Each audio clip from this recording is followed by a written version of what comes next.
DJ, pana leta mchanganyiko. Nataka lero lero ni lero, lero lero ni lero.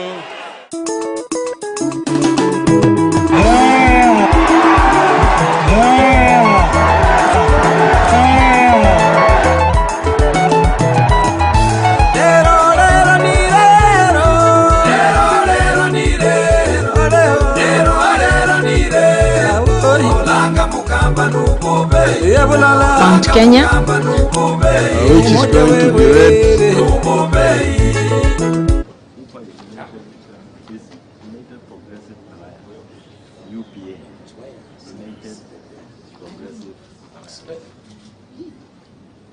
We are missing you on this side. Let's come. No. What is it? Yes, come. No, Papa, let's go. Okay.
Hello,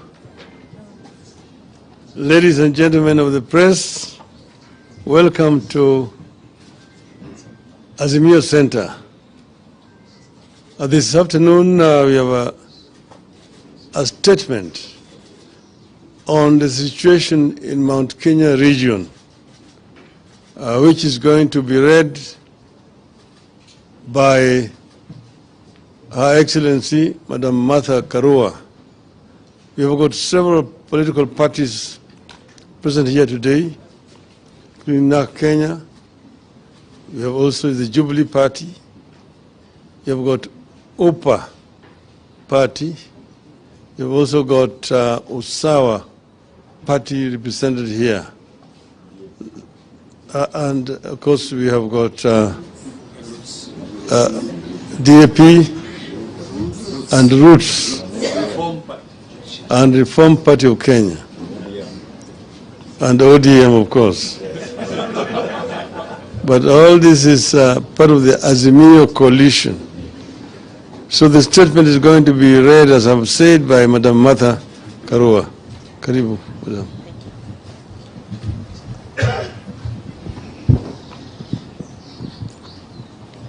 thank you. Here is the statement. Azimio la Umoja, One Kenya Coalition Party, has held a meeting to reflect on what is clearly becoming the policy of the Kwanza regime to profile Mount Kenya region for political and economic domination. The meeting took note of the desire of the people of Mount Kenya to have a healthy political environment like other Kenyans. Unfortunately, this desire is being thwarted by the KK regime, and it must stop.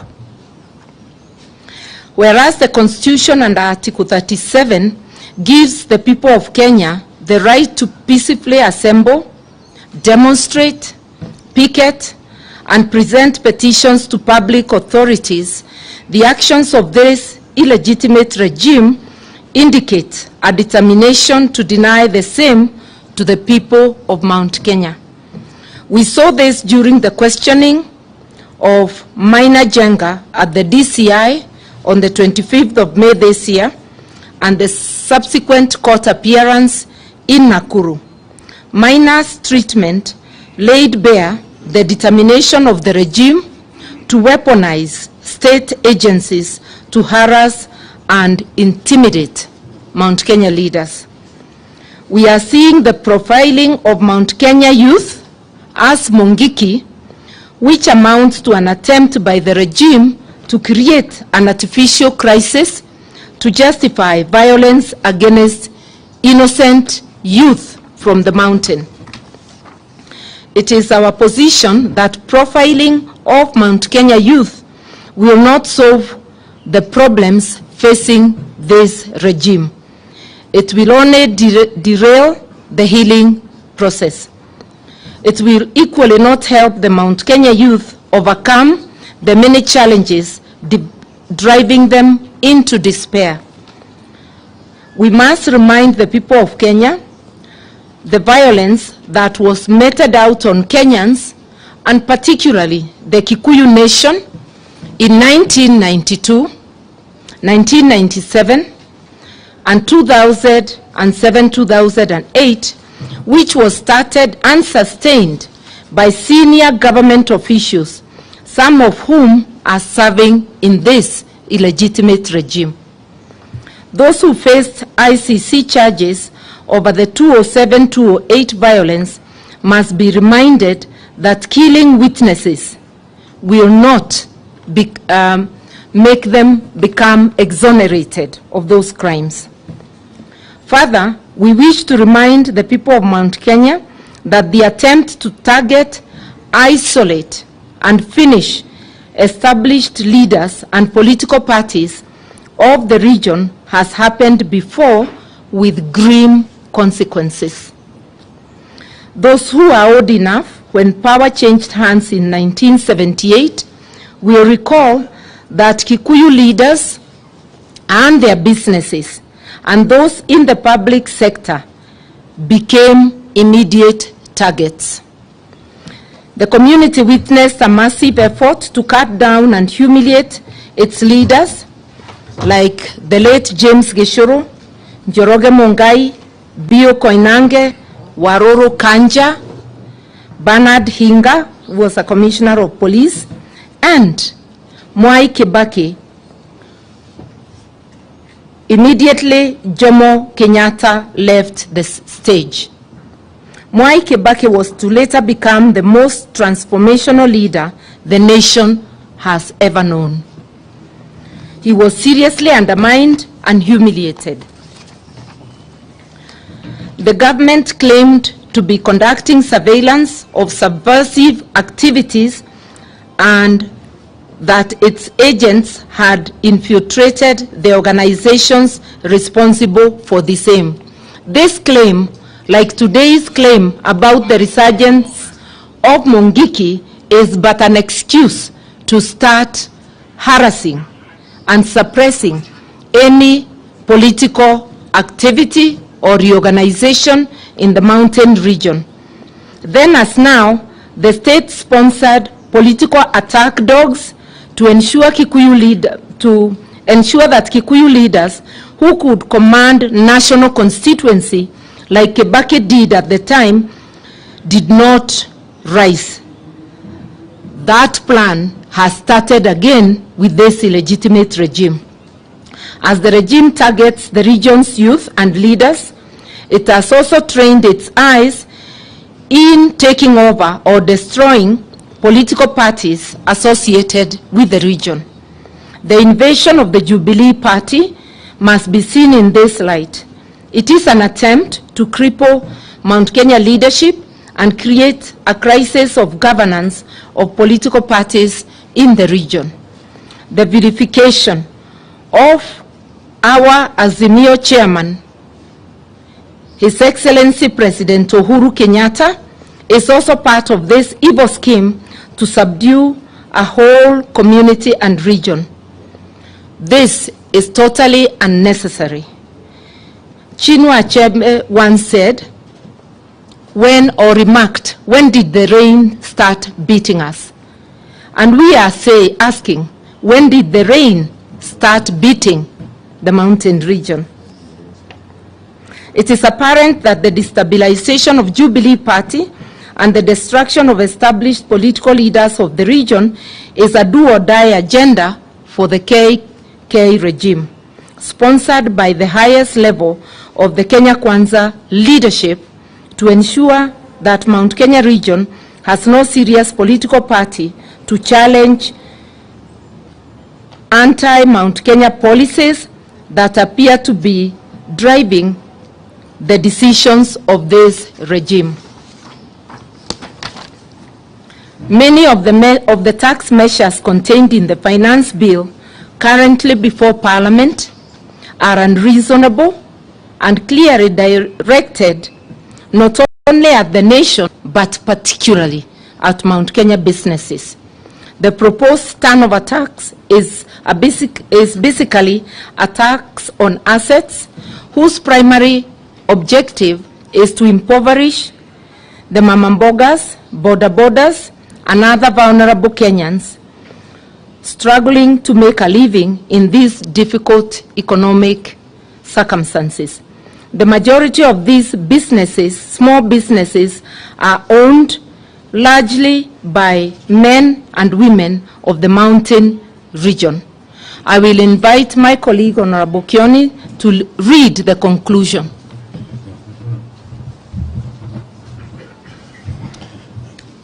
In light of the above, we state as follows.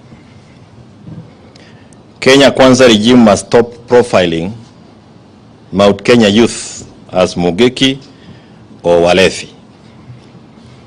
We call on critical institutions, among them the Independent Policing Oversight Authority, IPOA, Kenya National Commission on Human Rights, and the National Cohesion and Integration Commission to investigate the conduct of police at DCI offices and raids on minor Jenga's homes and the statements by government officials on the so-called resurgence of Mugeki sect.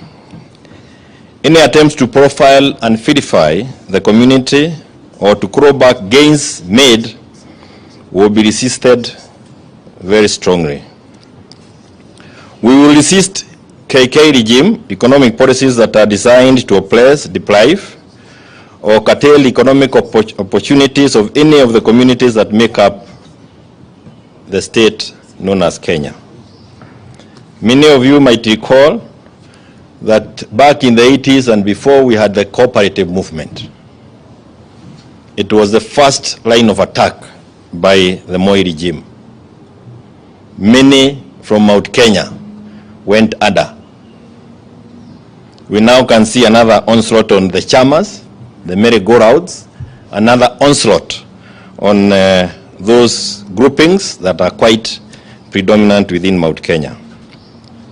We will continue monitoring, documenting, and responding to emerging policy and human rights abuses affecting Mount Kenya region and any acts that are outside the rule of law. Kenya Kwanza regime, in its evil design to impoverish the poor people of Mount Kenya, must be reminded that it is not possible to legislate the poor into prosperity by registrating the wealthy out of prosperity. We demand the immediate withdrawal of the Finance Bill 2023 in its entirety.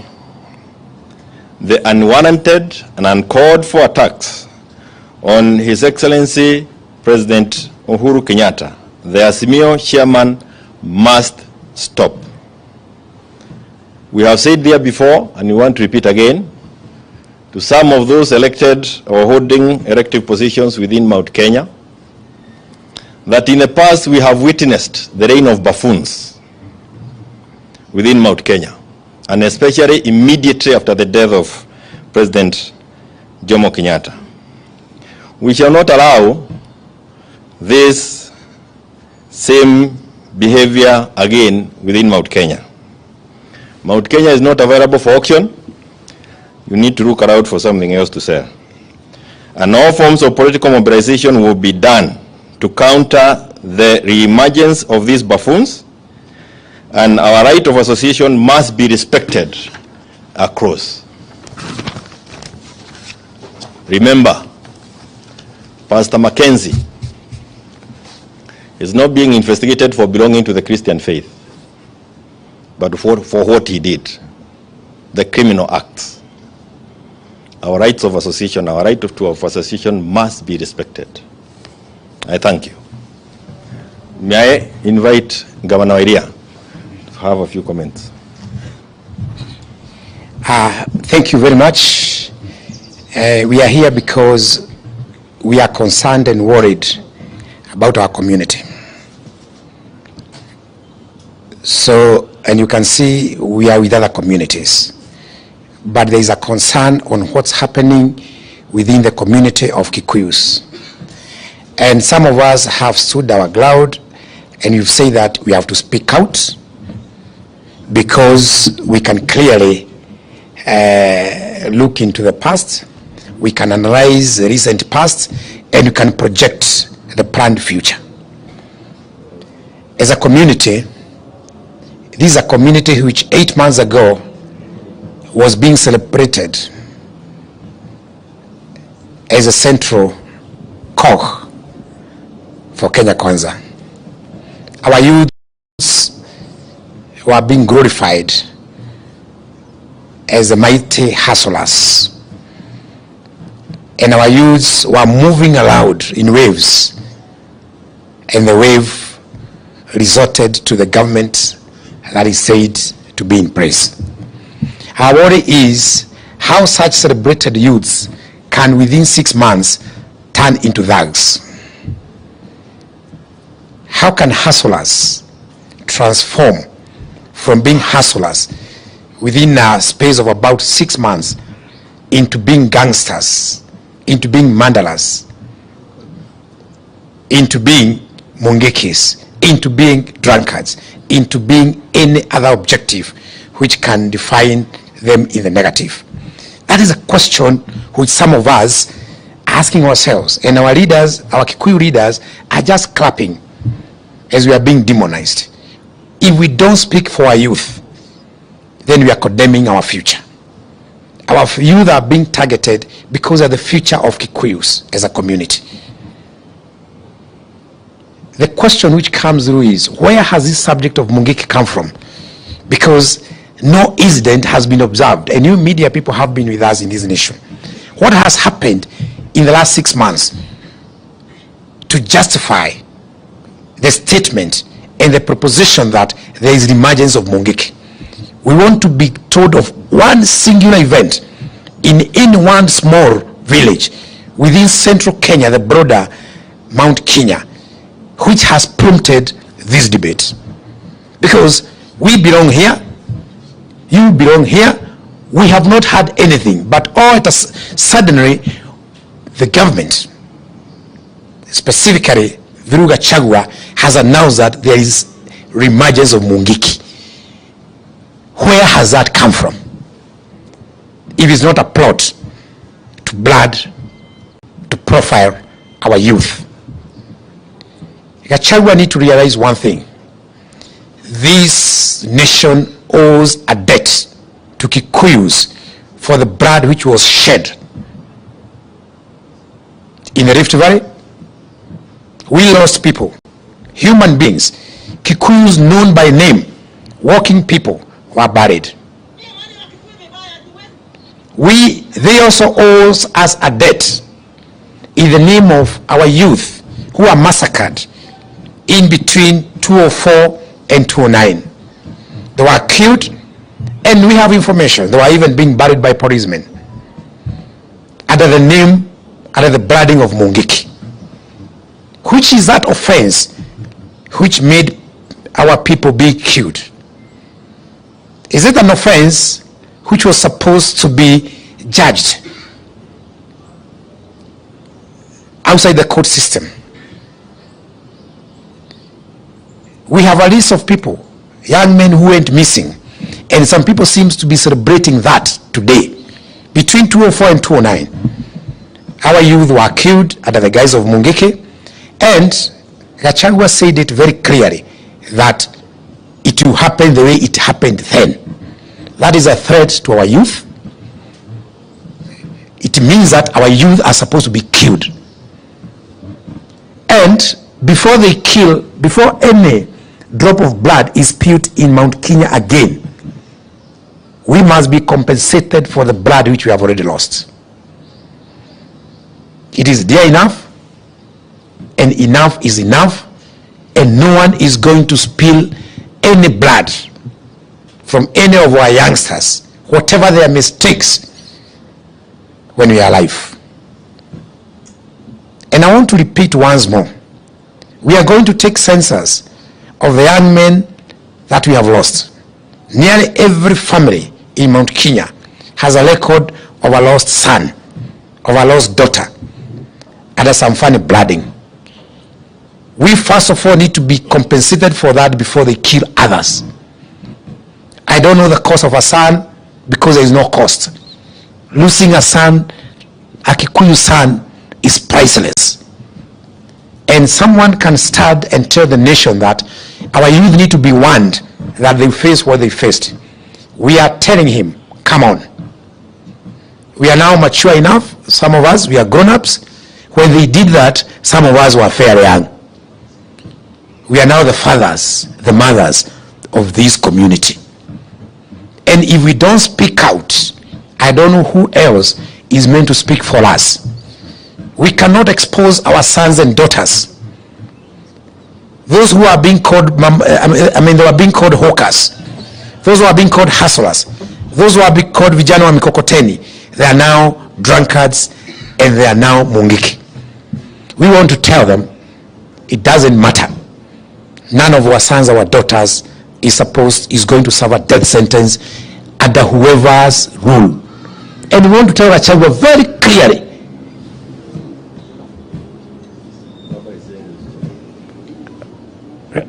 Kenny, I have to finish. I'm speaking now from the community. And what I'm saying, I will not say tomorrow. Now, sasa the flow. But I want to repeat once more that we are serious. You may think I'm taking time, but I'm talking about our children. If I'm talking about somebody's children, then I am supposed to be stopped. I'm talking about our sons and daughters. And we want to say that whoever is bringing that debate need to kill that debate with immediate effect. That is not a debate which was in this region. Wherever it has come from, Gachagua need to take that debate wherever he took it from. Because we don't want to entertain such a debate in this region, and we want to assure our sons and daughters that we have leaders in Mount Kenya who are not going to be compromised, and we shall ensure their security and safety. If one makes a mistake, we have rule of law. If you are a thief goes through a particular legal process, judicial process. Kama umetukanana, but you cannot condemn our youth, put them in a basket, and you say that our youths are mungiki. We are giving a warning against profiling Kikuyu as a community and Kikuyu youths in particular. A compressed statement from Karo Irungu, Deputy Governor Nyeri Wantai. Thank you. Thank you very much. Mine will be very brief. I think as leaders of Mount Kenya, we are here to call out this illegitimate government in what we are seeing initially to be dictatorial tendencies. We saw and we are seeing how they are continuing to speak. We want to call out this government on especially the finance bill. If you look at the finance bill, for a government that has been saying they have women at the core of their government, you look at clause 17, what our vice captain has said, women groups will now be considered as businesses, attracting a 30% tax. And the story of Mount Kenya, especially those of us who have grown up in Mount Kenya, is that as our fathers were working, our mothers are very involved in chamas and in merry-go-rounds. And they really support the family unit. In fact, if you look at the data in the Ministry of Gender, the Mount Kenya region ranks highest in uptake of the Women Enterprise Fund and the lowest in loan delinquency. And therefore, when you begin to look at this, women in the villages as whatever activity they're taking on as business activities, essentially what you're doing is killing that sector. As Mount Kenya leaders, we're also very aware that this regime would like to kill our small businesses. If you go through the finance bill, once again, if you sell chai and mandazi, those small vibandas that we have in the village, and you only sell 1,300 shillings a day, those are 10, 12 cups of tea and mandazi in the village, you will now be paying to this government about 15,000 shillings a year. So ideally, we see a regime that is out to kill our Mount Kenya businesses, that is going for women, I mean, in very mundane and desperate things like trying to charge wigs and weaves and very small desperate measures. Most of those businesses that sell those wigs and do those beauty activity are owned and run by women.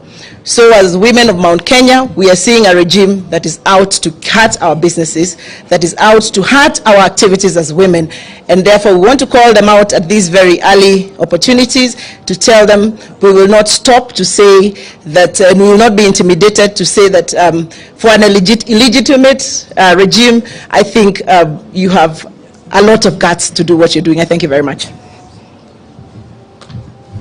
Governor Derito. Thank you very much. Let me say to you a bit in Kikuyu. You know, hiti dereaga mwana, okay? No egenda kuria mwana yajagia kuga mwana ucio hiana mburi. Okay? So in our region there, the hyena does not eat its own child. But when the hyena is tempted to eat its own child, it begins to say that this child is smelling like a goat. There can be no doubt in your minds the reason our young people are being branded mungeke, the reason they are being branded as drunkards is because there is some ill intent on them. And that intention, my colleague Karogo has explained to you, including the little that they earn. So a young person who is doing digital creation, that maybe they are making a website for you, or they are making some promotion on TikTok or Instagram or something like this, will now be paying withholding tax, not at the normal rate of 5%, which others pay as professionals, but these young people will now, if this bill were to be passed, will be paying 15%, 3 times what other professionals do. It must be clear, certainly to all of us, that young people in Mount Kenya are being targeted very, very specifically, both economically and profiled, so that perhaps extrajudicial killings can now resurface. And we want to say to the entire world, and we hope you as communicators help us to tell the whole world, watch out. Honorable Mwathi, karibu.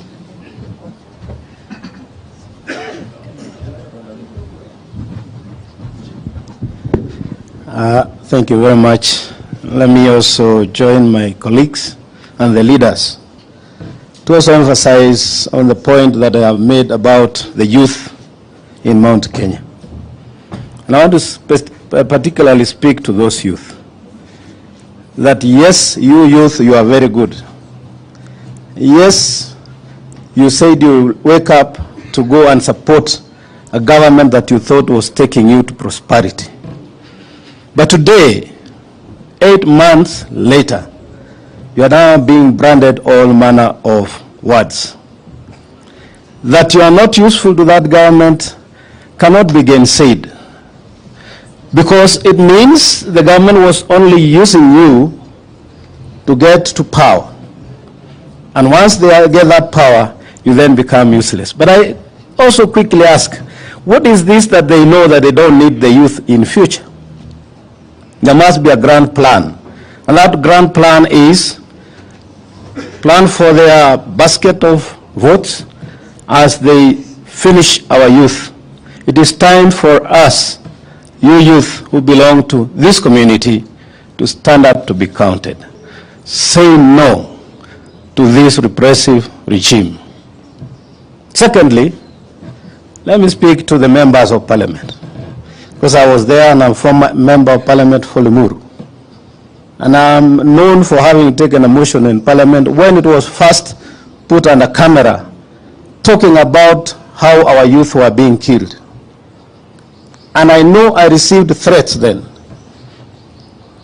from some people, I don't know whether they were police, saying that I was the next in line. If talking about the youth now will put me next in line, I'm ready.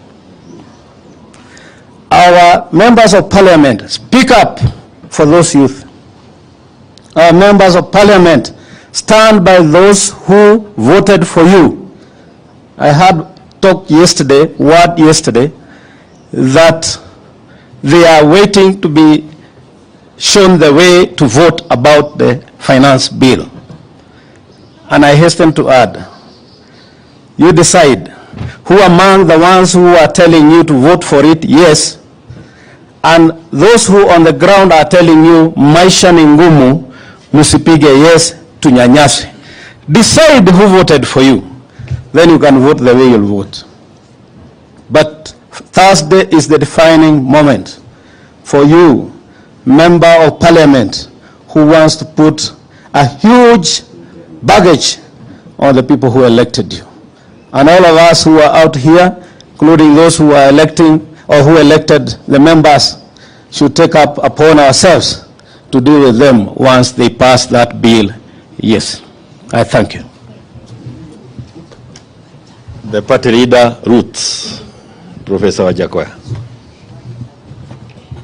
Baba, Honorable Martha Karua, and other party leaders, for me, I'm going to look at this issue in a very critical way, because I've been very much involved in the Mungiki issue. I remember in 1997, when I was practicing law in UK, the issue of Mungiki became very apparent, which informed us to find out what we were going to do with that brutal regime of President Moi, when he wanted to castrate all young Kikuyu males of the ages of 13 and 19. When he circled them and killed many of them, and many of them were thrown in Karura Forest, many of them were thrown in Gong Forest. In addition to that, and you'll allow me to speak because I have a very strong history with the Mungiki issue as somebody who led the UN to come into this country. At the same time, Moi was vilifying the young Kikuyu male. He also vilified the Kikuyu women, female, young kids. So I called Koigi Wamwere, who is still alive and who can verify this story. I invited him to come to London with the young Kikuyu males that had come in running away for asylum, and at that particular time, they had been denied asylum. So we had to lobby Kenneth Baker, who was the Prime Minister at that particular time. We had also to lobby Tony Blair and Lord Steele, a great friend of Raila Odinga. By that time, he was Steele of the Liberal Democrats. We went ahead and also included the Scottish National Party and also other political parties to look into the issue of thematic assassinations and killings of the Kikuyu male, of the Kikuyu young male, and depopulating their women. And this history that we are writing down. As a result of that, we lobbied the United Nations Human Rights Commission, of which they sent our special rapporteur, Professor Philip Sons, who came on a fact-finding mission in this country, and then he found out, what he found out was very appalling. He made his report to the United Nations in New York, and then the United Nations High Commissioner for Refugees in Switzerland came up with guidelines on how to treat asylum seekers from this nation, especially of the Kikuyu origin. And that's why we heard for the first time lots of them being given asylum in the UK. I went ahead and joined the then president of Ghana, jail rollings, whom we convinced to ship out some of these Mungiki leaders. As a result of that, many of them were shipped to Mozambique, one of them being Ndunge Wariungi, who was shipped out with a Portuguese passport. You can find that out from him. And because of thematic and systematic killings, our lives were put in danger, save for James Orengo and Mheshimiwa Raila Odinga, who is sitting here, who came in London, made many trips in London to console with us, with those particular families that they had lost their siblings. I hold the former president accountable for the thematic elimination of the Kikuyu community, something that Gachagua is now repeating. And let me assure you that we are appealing to the British government not on cameras. I am appealing to the British government not on cameras, but we know what we are going to do. To ban those who are involved from stepping foot in Britain and EU, to ban those who are spearheading these semantic and systematic killings of young Kikuyu men and women from setting foot in Britain, in USA. And I can assure you that when I say it, I mean it. And I know what I'm talking about. And with Baba being here, and the other lawyers being here, and other leaders being here, I can assure you for free that we, having been outside the country, knowing the history of what the Kikuyus did for this country, of what the Kikuyus have done in the entire world, of what the Kikuyus have done to open up the economic development of this country, of how much money is brought in this country through Kenyans in the diaspora, many of them who originated from Mungiki, many of them who remained outside, many of them who suffered, and thank God they have settled in UK, they have settled in the United States, and they are bringing money in the country to improve the economy of this country. Yet some MFs are now taking advantage of political ramifications to kill them. Gachagua is just a small man. You may have the barrel of the gun. You may have all the powers. You may have all the police. But when the day of reckoning comes, you'll be alone. We have seen other leaders who are here before, who are used to doing that. Biot being one of them. Where is Biot today? Dead and buried 6 feet under the grave. What about people like those ones you know from Mount Kenya?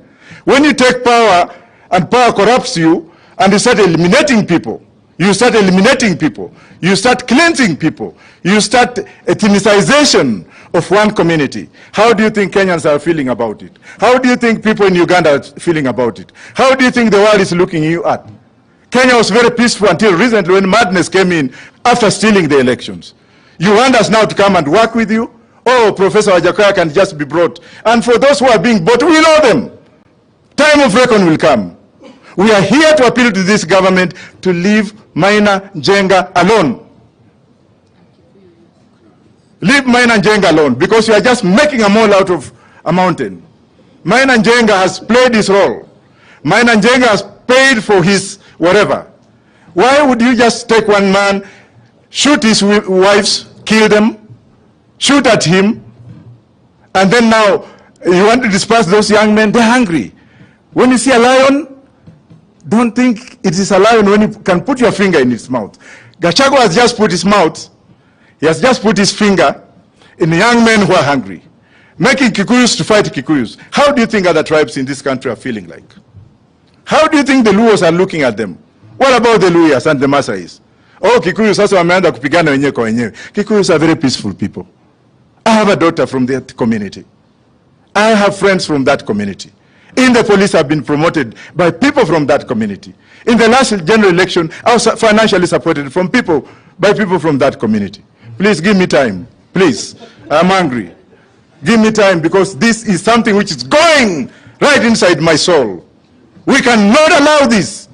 We shall never allow this.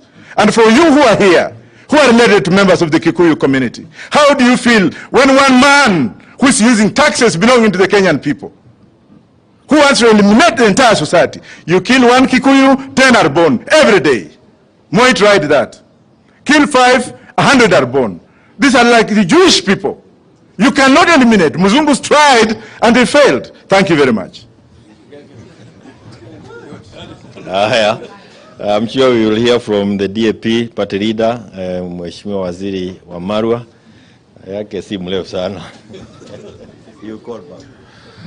Asante sana. Kabla tujaleta kinara wetu baba aweze kuzungumzia hili jambo. Wahenga walisema mbiu ya mgambo ikilia kuna jambo. Na leo tumesikia mbiu ya mgambo ikilia mlima Kenya. Kwa hivyo kuna jambo. Nataka nishukuru sana viongozi wenzangu kutoka mlima Kenya ambao wamezungumza hapa. Kwetu wanasema ukificha mgonjwa ama ugonjwa utasikia vilio. Nataka niwashukuru sababu wamekuja kusema kuna shida mlima Kenya. And it's not a secret that the Kenya Kwanza regime came to power through a pack of lies. And in fact, the 8 months we have seen of the Kenya Kwanza regime is a boulevard of broken promises and broken dreams by many Kenyans, including our brothers and sisters from Mount Kenya region. It's not a secret that this illegitimate regime is losing support of the mountain day by day, and they're aware of it. And what they're planning to do, Chinua Achebe once said, when you see a toad jumping in broad daylight, there is something after its life. When you see someone who is supposed to be a president of a country and a symbol of national unity threatening members of parliament, someone who is supposed to be a deputy president threatening members of parliament and literally blackmailing members of parliament that if you do not do this, you will not get roads or you will not get development in your regions. There is something terribly wrong with what Bwana RUTO na Bwana Gachagua wamesema jana kutoa vitisho kwa wabunge wetu. But we also know that out there in the mountain, because they are aware they have lost support, they are preparing to use very strong-arm tactics. And we are talking about a repressive regime that intends to mute the rebellion that is building in the mountain. And how will they do that? They say you give a dog a bad name and you hang it. As they are losing the support of majority of the young people, the borders, the mamambogas, the threat in the mountain is going to be like the days of Nyayo, the days of Kenya. All they needed to do is brand you a Kenya and plant something on you, and you'll be arrested. In the mountain, before open dissent is seen, they intend to use the word mungiki. Brand any young person who might be rebelling against this regime, including the border, who are feeling the weight of the high cost of petrol. And today they are no longer singing about the hustler who pretended to be one of them and has now abandoned that mamamboga who was on the headlines today. We want to thank you, the media, for calling out William RUTO and his lies and for exposing the big lie that was using the mamambogas and the borders and the hustlers to get to power and then forgetting about them. So we want to say this issue of Mungiki is not a Kikuyu issue. It is not a Mount Kenya issue. This is a national issue. It's a Kenyan issue. And we are here to stand in solidarity with the Mount Kenya leadership to say no to the Kenya Kwanza regime and their nefarious scheme of branding the Kikuyu youth Mungiki, of using the Mungiki name to bring repression in the mountain to forestall an open rebellion that is coming. That is what we want to say, and wish to now call our leader to come and address the nation on this matter of vital national importance. Your Excellency, Raila Odinga.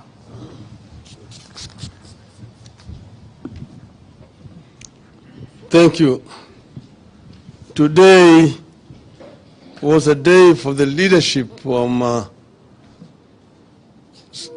Central Kenya, the Mount Kenya region, to address an issue of extreme national importance. They say that the more things change, the more they remain the same.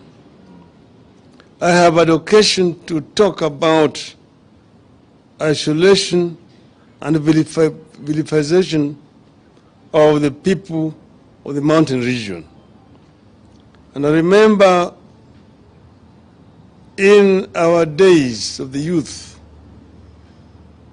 during the struggle for independence, the Mama War, there was all the times an announcement in the radio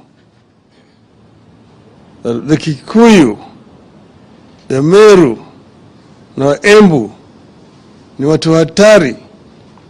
Ukiona mmoja akipita, piga ripoti kwa polisi mara moja. That was an announcement which was used to be made on the radio all the times, to try to isolate the people from Mount Kenya who are fighting for their land which had been grabbed by the colonialists. These were Kenyan patriots who fought and paid a very heavy price for liberation of this country.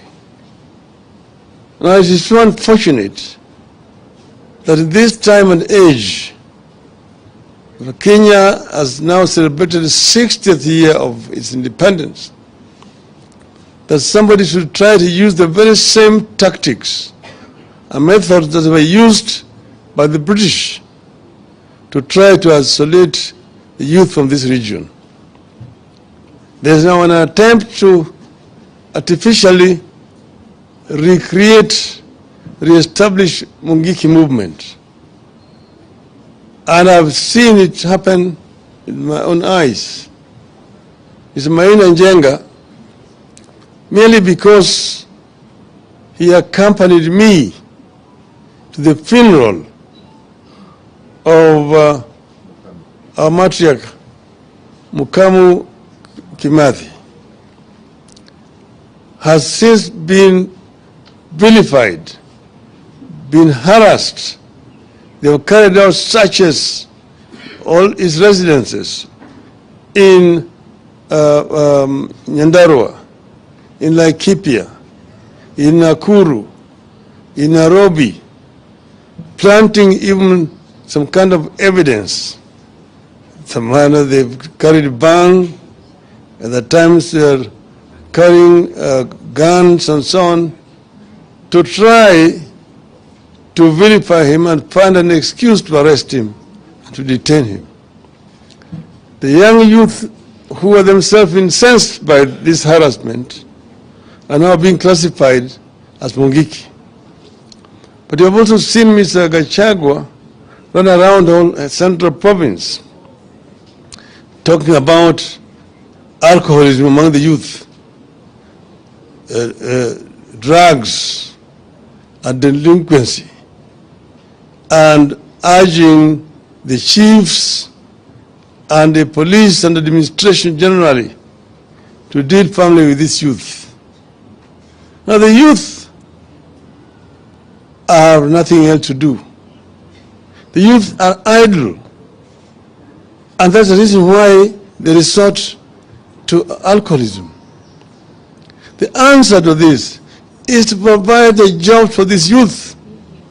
If the youth get something to do meaningfully, they will not be drinking.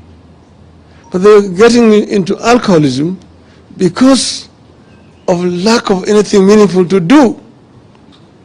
You will remember, we had brought a program when we were in government to try to put money into the pocket of this youth. Even the last regime had a program called Kazi Mutahani. Kazi Mutahani actually meaningfully engaged this youth. These people had said that they were going to get this youth engaged in tree planting and so on. They have not done anything. We used to have them cleaning the streets, garbage collection, and helping the community generally. And the youth were happy. They were not drinking.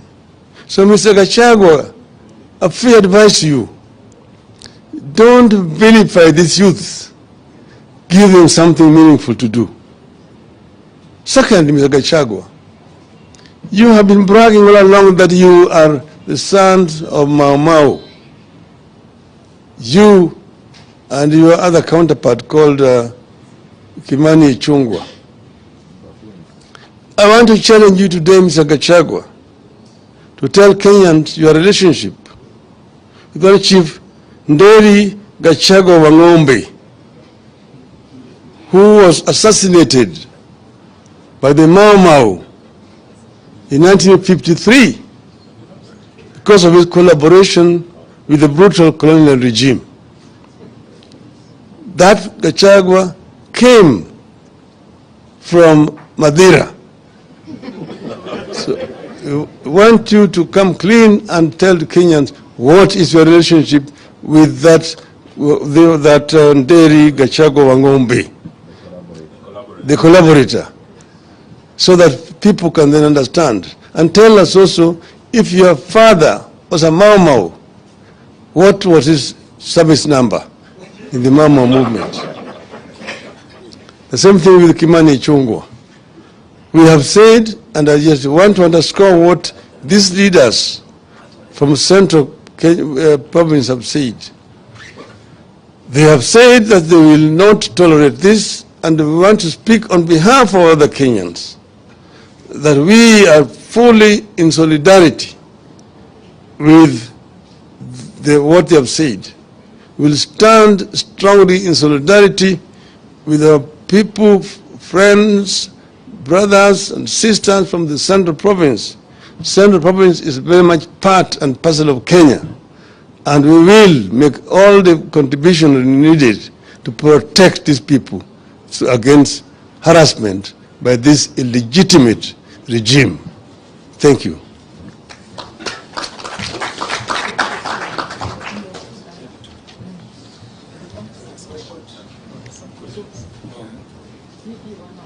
Yes.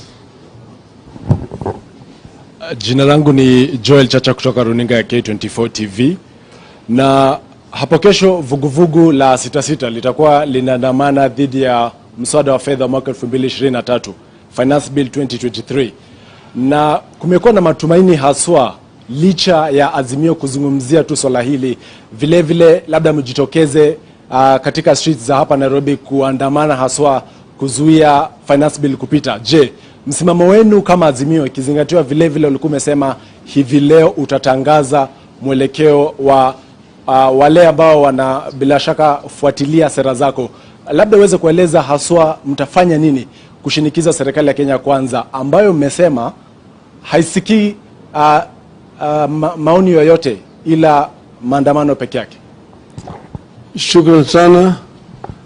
Kwanza, kabla sijajibu hiyo swali lako ya mambo ya ile mswada ya fedha, ningependa kukariri kwa muktasari yale ambayo mimi nisema kwa kimombo. Ati sisi kama Azimio la Kenya tunapinga vikali sana ile njama ya kujaribu kunyanyasa vijana wa mkoa wa Kati katika taifa letu. Tumeona njama ikifanywa kujaribu kufanya watu hawa ni watu ni wahalifu, ati ni mungiki na kadhalika. Wengine wanashikwa, kwa mfano Mheshimiwa Maina Njenga amefuatwa kila mara kwa mara tangu wakati ile mwingine ambaye yeye mwenyewe aliandamana na mimi kwenda kwa mazishi ya marehemu Mkami Kimathi. Kila amefuatwa, wamefanya msako kwa nyumba vyake kule upande wa Nyandarua, upande wa Laikipia, Nakuru na hata hapa Nairobi. Na ameshikwa, mapelekwa kule mahakamani Nakuru, baadaye yakaletwa hapa kwa kikao kikuu cha DCI, baadaye akarudishwa tena kule mahakamani akishindikizwa na mawakili wetu huko. Kitu ya ajabu ni kwamba yule mahakama alipokuwa anatoa uamuzi wake, anasema ati bwana Njenga amepigwa marufuku kuongea au kufanya mambo yoyote ambaye hakuna mtu ambaye aliomba yeye juu ya mambo haya.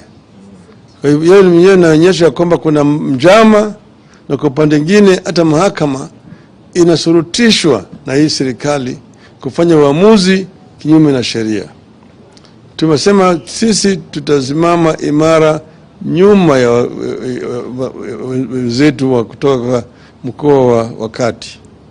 Vile vile nimesema bwana Gachagua amekuwa akijigamba kila mara kwa mara ati yeye ni mtoto wa Mau Mau, yeye na bwana Kimani Ichung'wah. Nimesema atueleze kinagaubaga uhusiano wake na yule chief Nderi Gachagua wa Ng'ombe ambaye aliuawa na Mau Mau mwaka wa 1953 kwa sababu yeye mwenyewe alikuwa mshirika wa koloni, alikuwa anashiriki kunyanyasa wa Mau Mau wakati yule.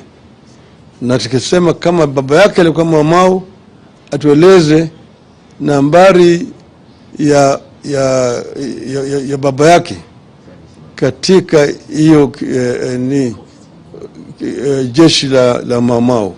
Hata bwana Kamau Ichung'wah, tunataka kujua uhusiano wenu, kama baba yako alikuwa Mau Mau, alikuwa anafanya wapi, alikuwa shiriki kwa vita wapi, katika msitu gani? Sasa kwa mambo ya mswada ya fedha, sisi kama Azimio tutatoa msimamo wetu kamili siku ya Alhamisi. Siku ya Alhamisi tutatoa taarifa yetu kamili. Tutaeleza Wakenya kinagaubaga msimamo wetu, kwa nini sisi tunapinga hiyo mswada na ile hatua ambayo tunataka Wakenya wachukue. Hiyo mswada ikiletwa kule kwa vitisho na kushurutisha bunge kupitisha hiyo mswada, lakini wabunge wetu wote tayari wameambiwa wapinge vikali hiyo mswada. Kama wewe ni mwanaazimio, pinga kabisa. Na wale wabunge ambao wataunga mkono hiyo mswada, nataka wale wapigaji kura wao waweke wao kwenye darubini, ili wajue kwamba wao ni wasaliti wa wananchi wa Kenya. Asanteni sana. Nimesutatoa taarifa. Maybe just a quick one, just away from the finance bill. The worrying now in counties is lack of funds, and that the government has not released funds from February, some March. What do you think of the willingness of this government to support devolution? And number two, some political parties are complaining not to have received the political parties' funds. Has ODM received the funds, and what do you think is going forward in terms of the democracy in supporting the political parties? About the funds, I'm told that there was a meeting today between governors and Mr. Gachagua. So I don't want to talk about, but all the times you have condemned the delay by the national government to remit funds to the county government. This government is actually trying to kill devolution, because if they're saying that they inherited an empty copper, you want to ask yourself, up to August last year, there were never any delays, and that regime of Uhuru Kenyatta was also collecting taxes from the people of Kenya, and they were able to pay at least the following month all the dues to the county government. What has happened since that time that we now have these serious problems? I think myself is that there is a deliberate effort to try to take over some of the functions which are being done by the county government. But also, everybody knows that corruption has shot up very exponentially since this regime came into power. So we have said ourselves that this regime is not up to what the Kenyans expect. And we are going to tell Kenyans what to do. I've been asked whenever I go, tangaza maandamano, tamaza maandamano. We are putting them on notice to tatangaza. Thank you.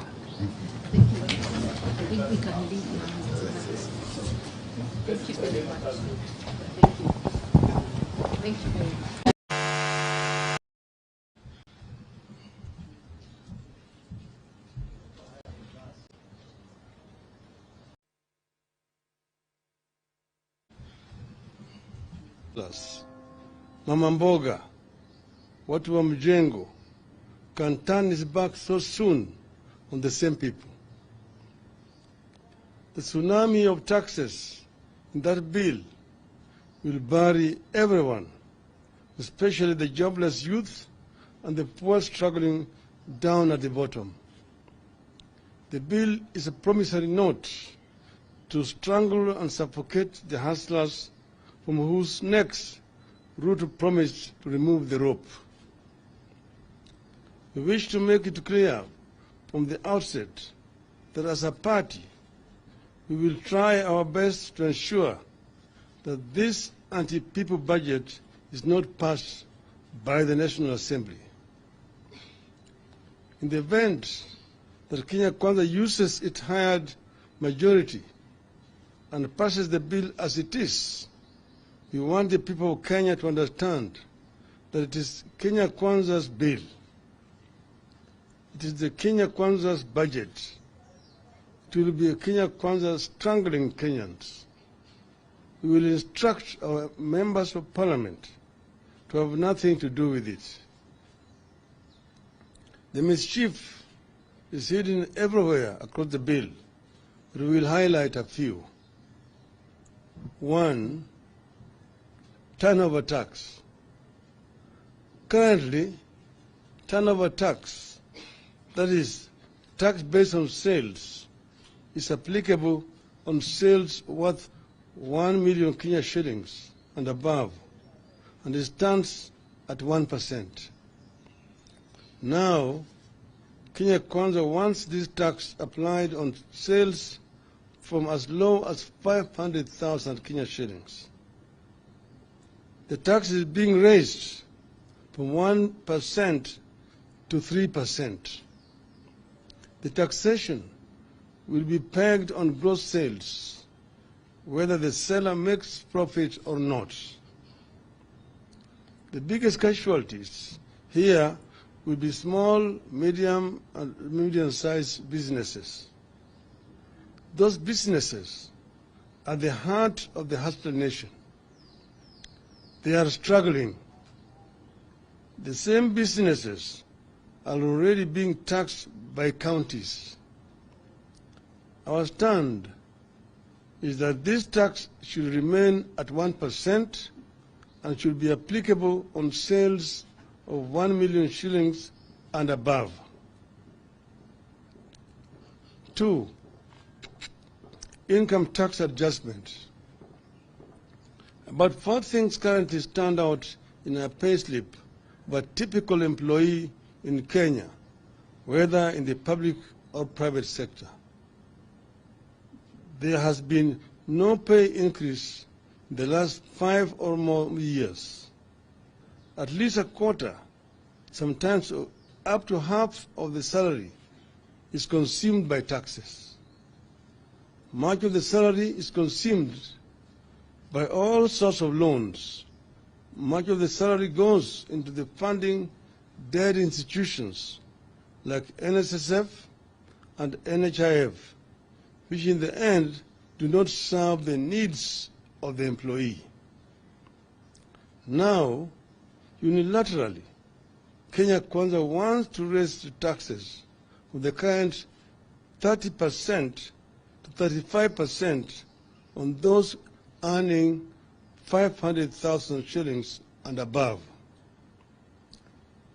Direct taxation as a means of raising money usually has unintended consequences. The shock will be felt down the chain. Typically, a single payslip supports entire villages and communities in Kenya.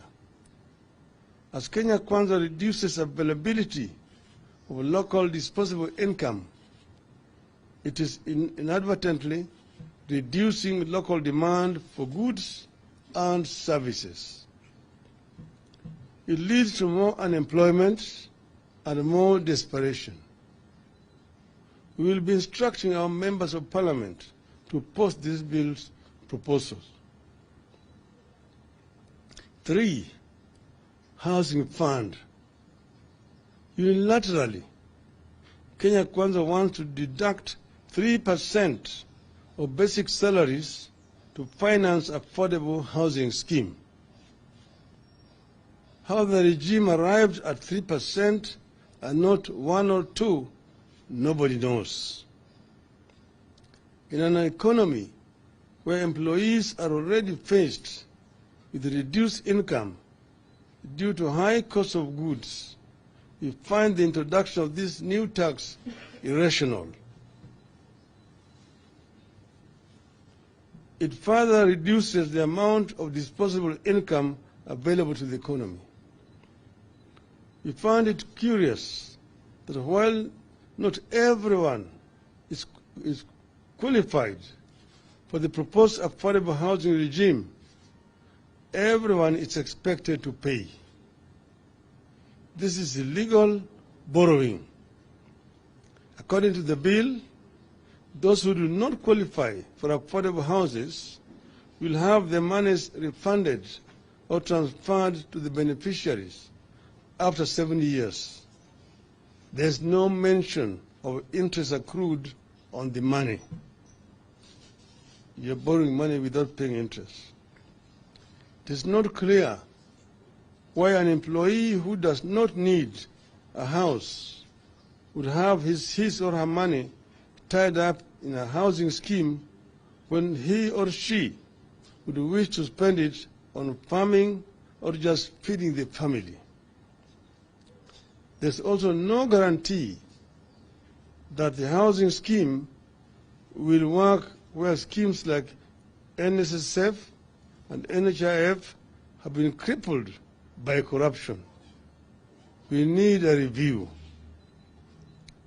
4, attack on digital economy.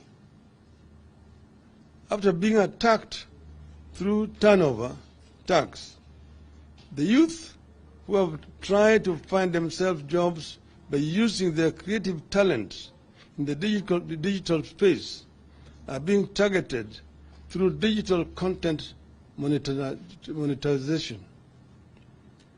From paying zero tax currently, a creative youth who creates a digital platform or content will now be required to pay 15% tax. As a country, we will be killing innovation and leaving our youth with too few options, if any. We will not support this proposal. 5, tax appeals tribunal. A proposal is being made that in the event of a business or an individual who has a dispute with the Kenya Revenue Authority over tax owed, that individual or company will be required to deposit 20% of the disputed amount with the KRA before the matter can be heard by the tax appeals tribunal. This is another aspect of illegal borrowing by the regime. It is open to abuse by rogue KRA officers.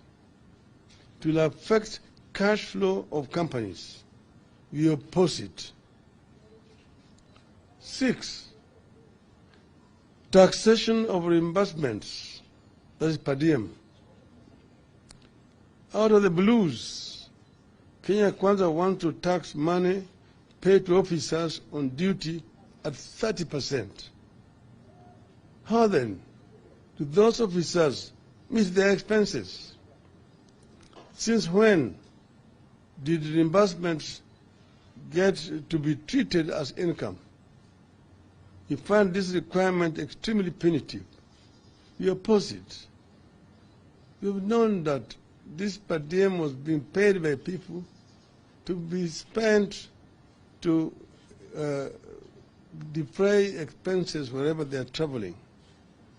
And those costs, the cost of living in those countries already been worked out by the government. If you are taxing it, you are therefore subjecting these officers to suffering wherever they travel. 7, taxing trade associations. After taxing traders, Kenya Kwanza want to follow them and tax their associations. Associations whose duty is to fight for the welfare of members will now be deemed to be carrying out business and be taxed on gross receipts, which will be deemed as income. This is a double jeopardy that will affect the welfare of businesses in the country. We oppose it. 8, enhanced VAT payments. Buried in this bill are proposals to remove from zero rating to tax-exempt pharmaceutical products, agricultural pest products, and even fertilizers. Maize flour, cassava flour, and a number of other types of flours are being moved from zero rating. Transportation of sugarcane to factories will now attract VAT. The VAT measures proposed by the bill effectively raise the cost of medicines, healthcare, and food, including that of locally produced sugar. It goes against Kenya Kwanza's often stated pledge to subsidize production. We object. 9, enhanced excise duty on imported cement. Kenya Kwanza wants to raise duty on imported cement. It will be a signal for local producers to raise their prices. This will impact the local construction industry, which is currently the main driver for job creation in Kenya. 10, tax on beauty products. Kenya Kwanza wants to treat beauty as a luxury.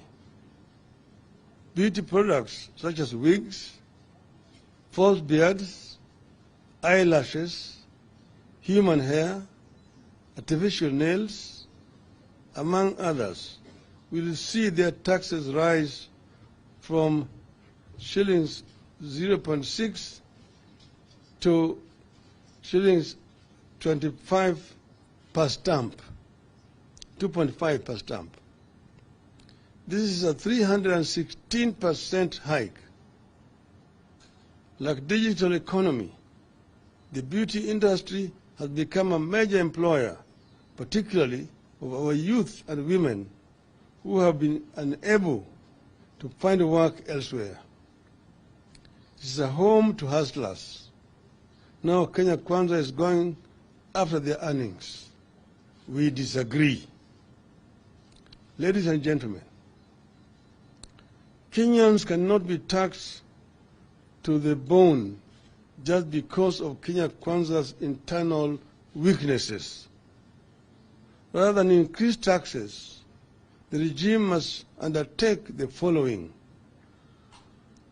1, an immediate stoppage of non-essential government expenditures, including the appointment of chief administrative officers. 2, reduction in size of government, excess cabinet secretaries, principal secretaries, directorates, advisors, aids, departments and casts are gobbling up finances for the no good value for money. 3, abolish money being spent on political operations that are disguised as relief food distribution or fundraisers. It makes no sense at all for a Kenya Kwanza operative to spend 20 million shillings on a chopper to distribute 1 million worth of food. It makes no sense for a principal secretary to spend 10 million shillings on a chopper to deliver 200,000 shillings at a fundraiser. This madness must stop in the interest of austerity. 4, domestic and international travel, conferences, workshops, and training must be reduced, and they should be held in the offices. Those who are working in Nairobi should hold their meetings in Nairobi, including members of parliament. Parliament has got enough offices, a facility for members, committees to meet. There's no need to transport members of parliament to go and meet in Mombasa. The same thing applies to members of the county assembly. 5, freeze ministerial out-of-station allowances, ministerial house allowances, and domestic allowances for cabinet and principal secretaries. 6, end corruption and theft of public funds. Kenyans can't and won't tighten their belts any further. They have had enough. Their next available course of action is to force Kenya Kwanza to tighten its belt or force it out. End of the statement.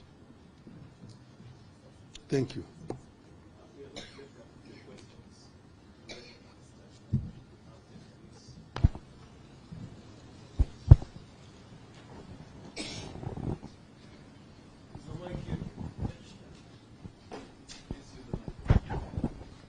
All right, my name is Emmanuel Tov from Kate.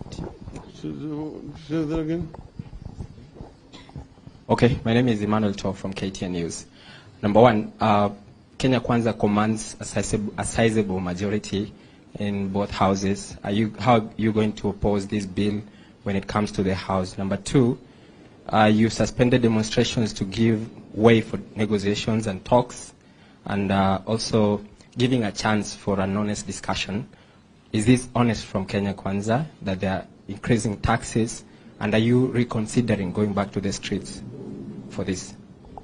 One is, you're right, you said Kenya Kwanza has an artificial majority in parliament.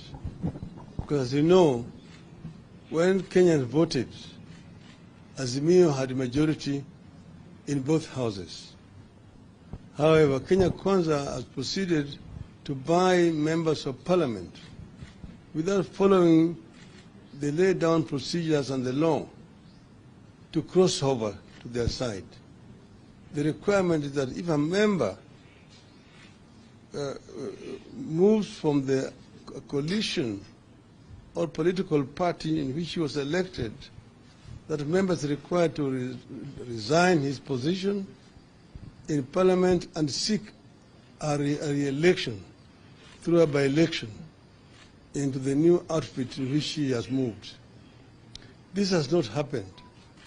And you've seen members of, for example, Jubilee, who are an Azimio coalition, go the other side. UDM was the first one to go. And now there's COOP, which is saying to have gone the other side. This is what we are talking about, corruption. Corruption in the political process, which is there. They are enjoying artificial majority in parliament. But we say that our members, those who are with the Azimio and who have got conscience, will oppose these proposals. We will oppose the proposals, and we hope that the genuine Kenya Kwanza members who also have got the interests of ordinary Kenyans at heart, some who still feel about the hustler which they used, will see the fallacy of trying to introduce these measures here and how these measures are going to hurt ordinary common men whom they say they are going to assist through a bottom-up approach. With regard to the talks, first, we acted in good faith to call off the demonstrations last Thursday because Kenya Kwanza had approached us and said that they were ready now for talks and that we are going to remove Mr. Kenan, whom they had put in as among one of their delegates. But we knew that the real reason why they're doing it is because they are expecting the visitors were coming into town. And they did not want demonstrations at that time. But we did act in good faith ourselves because they said they were serious. Duty on imported cement. It will be a signal for local producers to raise their prices. This will impact the local construction industry, which is currently the main driver for job creation in Kenya. 10, tax on beauty products. Kenya Kwanza wants to treat beauty as a luxury. Beauty products such as wigs, false beards, eyelashes, human hair, artificial nails, among others, will see their taxes rise from shillings 0.6 to shillings 25 per stamp, 2.5 per stamp.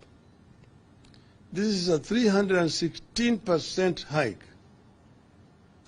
Like digital economy, the beauty industry has become a major employer, particularly of our youth and women who have been unable to find work elsewhere. It is a home to hustlers. Now Kenya Kwanza is going after their earnings. We disagree. Ladies and gentlemen, Kenyans cannot be taxed to the bone just because of Kenya Kwanza's internal weaknesses. Rather than increase taxes, the regime must undertake the following. 1, an immediate stoppage of non-essential government expenditures, including the appointment of chief administrative officers. 2, reduction in size of government, excess cabinet secretaries, principal secretaries, directorates, advisors, aides, departments and casts are gobbling up finances for the no good value for money. 3, abolish money being spent on political operations that are disguised as relief food distribution or fundraisers. It makes no sense at all for a Kenya Kwanza operative to spend 20 million shillings on a chopper to distribute 1 million worth of food. It makes no sense for a principal secretary to spend 10 million shillings on a chopper to deliver 200,000 shillings at a fundraiser. This madness must stop in the interest of austerity. 4, domestic and international travel, conferences, workshops, and training must be reduced, and they should be held in the offices. Those who are working in Nairobi should hold their meetings in Nairobi, including members of parliament. Parliament has got enough offices, a facility for members, committees to meet. There's no need to transport members of Parliament to go and meet in Mombasa. The same thing applies to members of the County Assembly. 5, freeze ministerial out-of-station allowances, ministerial house allowances, and domestic allowances for cabinet and principal secretaries. 6, end corruption and theft of public funds. Kenyans can't and won't tighten their belts any further. They have had enough. Their next available course of action is to force Kenya Kwanza to tighten its belt or force it out. End of the statement. Thank you.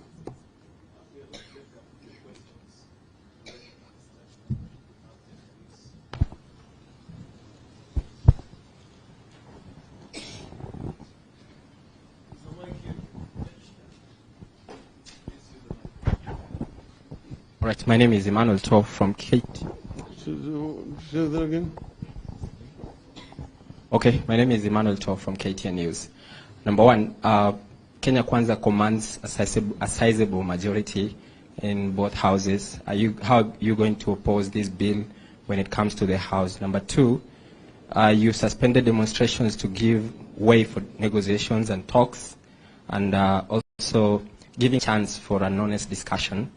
Is this honest from Kenya Kwanza that they are increasing taxes, and are you reconsidering going back to the streets for this? One is, you're right, you said Kenya Kwanza has an artificial majority in parliament. Because as you know, when Kenyans voted, Azimio had a majority in both houses. However, Kenya Kwanza has proceeded to buy members of parliament without following the laid down procedures and the law to cross over to their side. The requirement is that if a member moves from the coalition or political party in which he was elected, that member is required to resign his position in parliament and seek a re-election through a by-election into the new outfit in which he has moved. This has not happened. And you've seen members of, for example, Jubilee, who are an Azimio coalition, go on the other side. UDM was the first one to go. And now there's COOP, which is saying to have gone the other side. This is what we are talking about, corruption. Corruption in the political process, which is there. They are enjoying artificial majority in parliament. But we say that our members, those who are with the Azimio and who have got conscience, will oppose these proposals. We will oppose the proposals, and we hope that the genuine Kenya Kwanza members, who also have got the interests of ordinary Kenyans at heart, some who still feel about the hustler which they used, will see the fallacy of trying to introduce these measures here and how these measures are going to hurt ordinary common man whom they say they are going to assist through a bottom-up approach. With regard to the talks, first, we acted in good faith to call off the demonstrations last Thursday because Kenya Kwanza had approached us and said that they were ready now for talks and that we are going to remove Mr. Kenan, whom they had put in as among one of their delegates. But we knew that the real reason why they were doing it is because they were expecting the visitors were coming into town. And they did not want demonstrations at that time. But we did actually in good faith ourselves because they said they were serious. Now we are seeing signs of reluctance. We're seeing signs of reluctance. Now all members of the other side are not available. They don't have a quorum to begin the discussions and so on. We have given them today and tomorrow. We have said that the talks must start in earnest on Wednesday. And if the delegation is not ready by Wednesday, we will treat that gentleman's agreement as cancelled. And we will then now explore other options available to us as Azimio. Do you have any question? My name is Joel Chacha from K24 TV. And the Kure Kimani-led Finance Committee has now invited the public for public participation and also submission of memorandum. That is the deadline is actually on 20th of May by 5 p.m. Are we likely to see also Azimio maybe submitting a memorandum on the same and as well urging its supporters to turn out and also participate in this particular process? This press statement is itself already a notice to our members that we as Azimio are opposed to these proposals. And we are therefore urging all our people, members of the public, to participate and express their views. Tumesema Kenya imepevuka kwa ukombozi ya Azimio.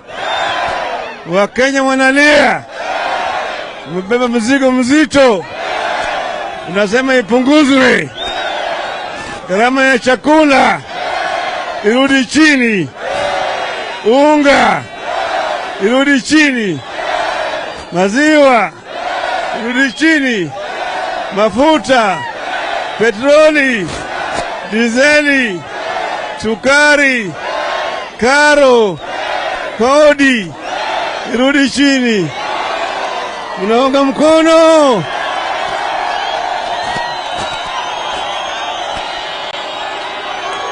Hello? Hello? Sisi kama wanaazimio, si waende wazimu, si wajinga, lakini Wakenya wazalendo. Tunataka Kenya ikombolewe.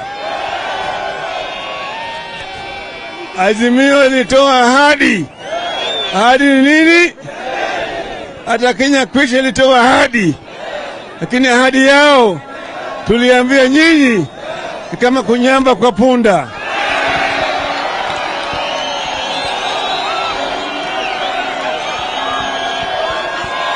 Hello? Hello? Sisi tumesema tunataka Kenya ibadilike. Tunataka Wakenya wasiheshimiwe, waishi maisha ya heshima. Hata mtu mdogo aishi na heshima, lakini wahalifu, wauaji, wezi waende wapi? Waende wapi? Waende wapi? Sasa tumesema tunataka mabadiliko ya kikatiba.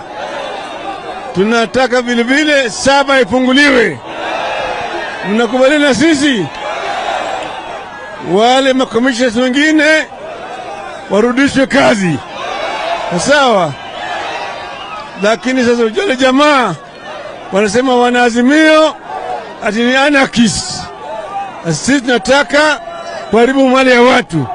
Hapana. Wanatumia sisi polisi kurusha tear gas, lakini sisi hatujali. Hatujali. Hatuwezi kutishwa. Hatuwezi kutishwa. Vijana, mko tayari?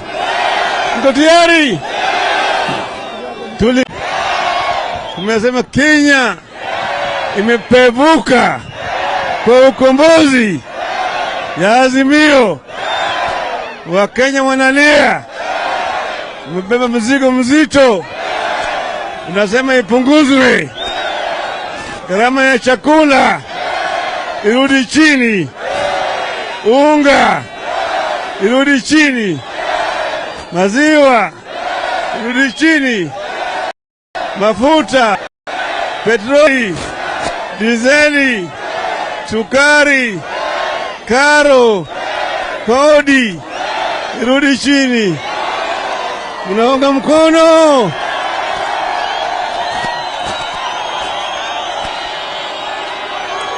Hello? Hello? Sisi kama wanaazimio, si waende wazimu, si wajinga, lakini Wakenya wazalendo. Tunataka Kenya ikombolewe. Azimio ilitoa ahadi. Ahadi ni nini? Hata Kenya Kwisha ilitoa ahadi, lakini ahadi yao tuliambia nyinyi ni kama kunyamba kwa punda.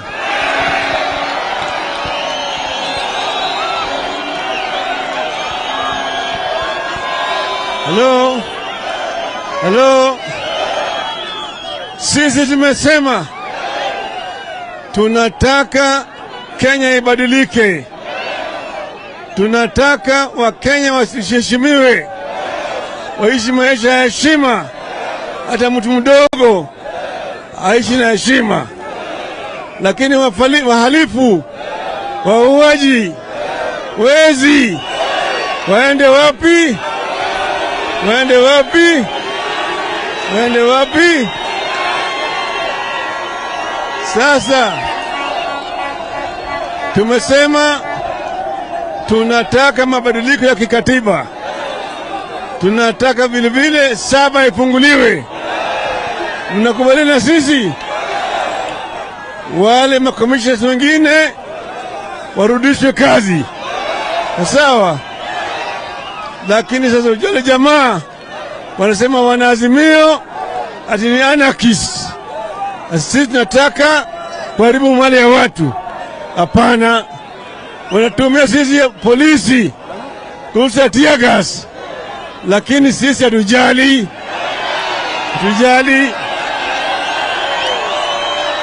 Hatuwezi kutishwa. Hatuwezi kutishwa. Vijana mko tayari? Mko tayari?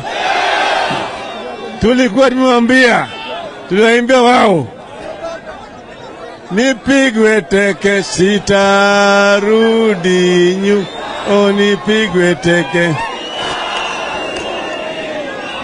nitupie tear gas,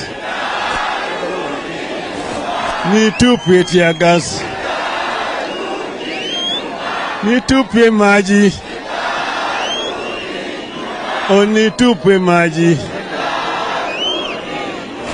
nipigwe pingu, nipigwe pingu, niwekwe jela, niwekwe jela, hata RUTO apinge, hata RUTO apinge, hata RUTO apinge, sisa tutarudi nyuma, hata RUTO apinge, hata RUTO apinge, hata RUTO apinge, sisa tutarudi nyuma. Azimio!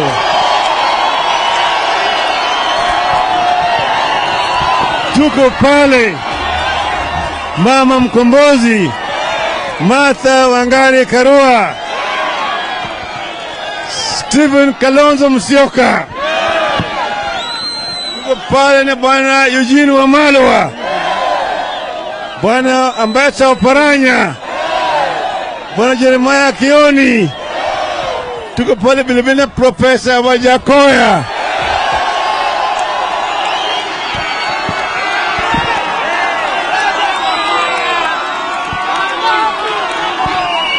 tuko hapo Senator Moses Kajwang', Senator Edwin Sifuna, jirani yenu pale, bwana Babu Owino, Senator Eddie Mok, mjumbe kutoka kule Mbita, Mama Mili Mabona, tuko pale na Mama Lilian Gogo, tuko kule na Mheshimiwa Opiya Wandayi, tuko kule na Mheshimiwa Education imesema sawa sawa, wajumbe chungu mzima sawa sawa. Tunaelekea sasa huko mbele. Asante, asanteni sana.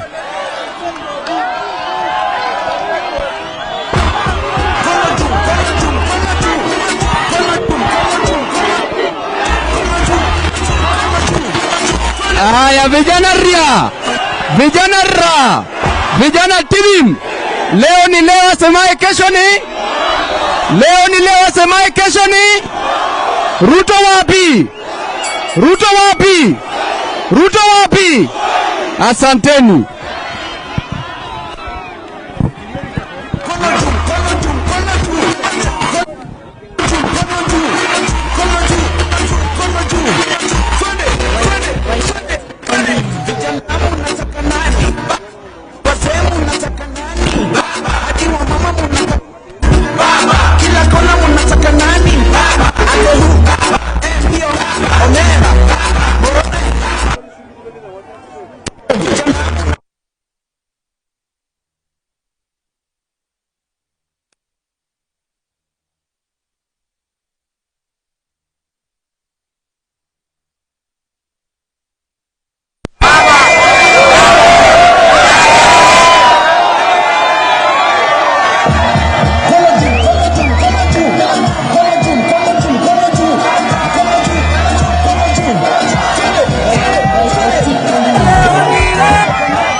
Kwenda kiwa kitaa bando na kwa kicha flow back show na kizito kona relax rusha mikono chini kama hujui kugana toa kofiana mikono kulia pa panguza kiharaka nitoe kichasho moonlight wakajua na pango ya pande ndo kifunga mitano metano mami ngoko mami sikoko kakuni ndoki tunachana na koko ongeza flow na dogi tumekonda alisema ni faste but ni uongo sikia naijibu demu mtu si tu niacha tu ni pepi pitu ndani ya sikiko na jitu please tu ni mada hariwa shukitu mamia mia mia mia mia mamia mamia mamia mamia mia mia mia mia sasa ni mgongo wasi ni kumoto mamia mia mia mia mia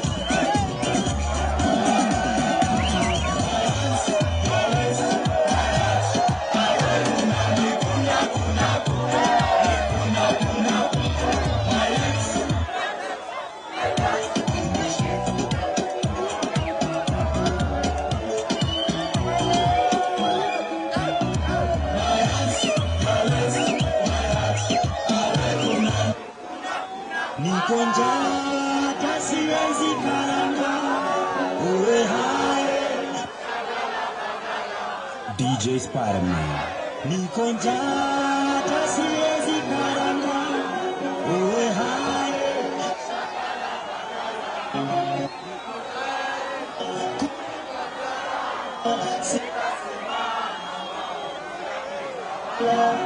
sitasimama niko njaa siwezi karanga uwe hai shagala bagala niko tayari kulipa gharama, sitasimama maovu ya kitawala, sitasimama maovu ya kitawala. Ufisadi, ubinafsi, ukabila, ndugu za sura wataki kuuza sera, undugu ni kufaana.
DJ Spider-Man.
Jesus.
check, check, check, check.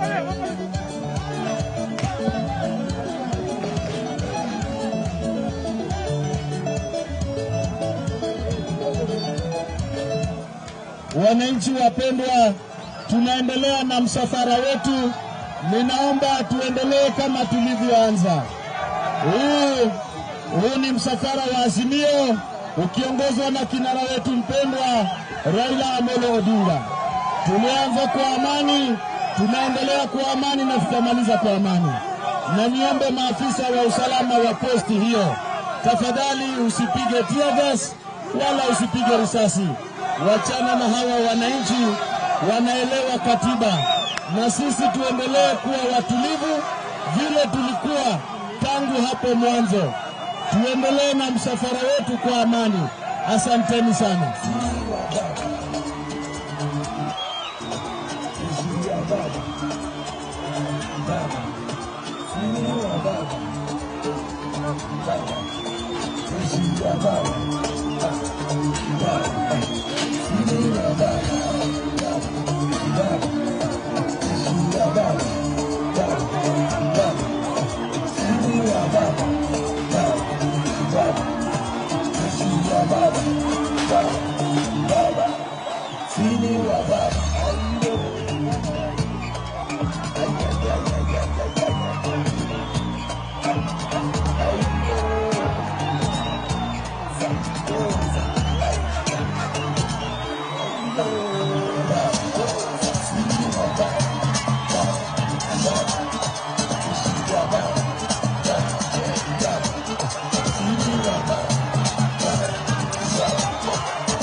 Tumesema Kenya imepevuka kwa ukombozi ya Azimio.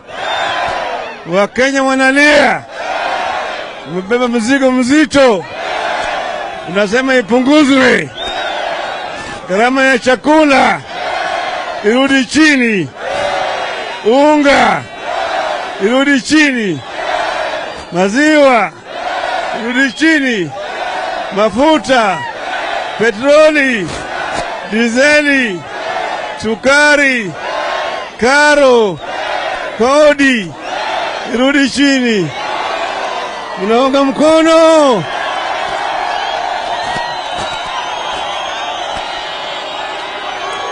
Hello? Hello? Sisi kama wanaazimio si waende wazimu, si wajinga, lakini Wakenya wazalendo. Tunataka Kenya ikombolewe. Azimio ilitoa ahadi. Ahadi ni nini? Hata Kenya kwisha ilitoa ahadi, lakini ahadi yao tuliambia nyinyi ni kama kunyamba kwa punda.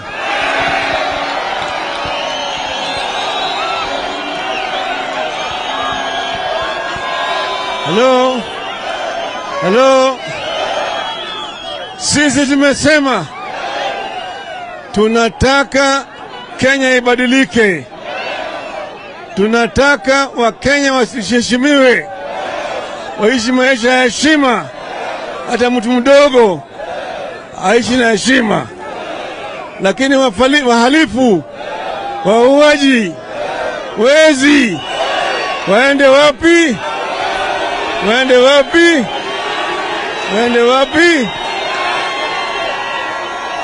Sasa tumesema tunataka mabadiliko ya kikatiba. Tunataka vile vile saba ifunguliwe.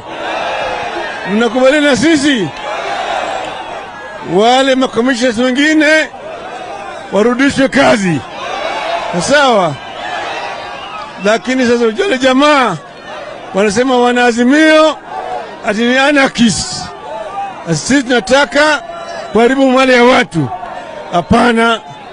Wanatumia sisi polisi kurusha tear gas. Lakini sisi hatujali. Hatujali. Hatuwezi kutishwa. Hatuwezi kutishwa. Vijana mko tayari? Mko tayari? Tulikuwa tumewambia, tuliwaimbia wao, nipigwe teke sitarudi nyuma, nipigwe teke, nitupie tear gas, nitupie tear gas, nitupie maji, nitupie maji, nipigwe pingu, nipigwe pingu, niwekwe jela, niwekwe jela, hata Ruto apinge, hata Ruto apinge, hata Ruto apinge, sisa tutarudi nyuma, hata Ruto apinge, hata Ruto apinge, hata Ruto apinge, sisa tutarudi nyuma. Azimio.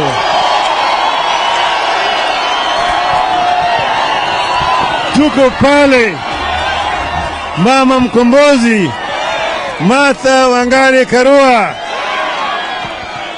Stephen Kalonzo Musyoka,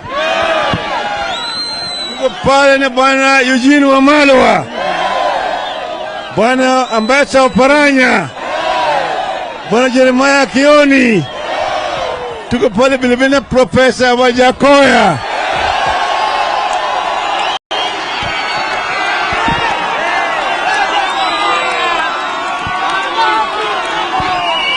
Tuko hapo Senator Moses Kajwang', Senator Edwin Sifuna, jirani yenu pale, bwana Babu Owino,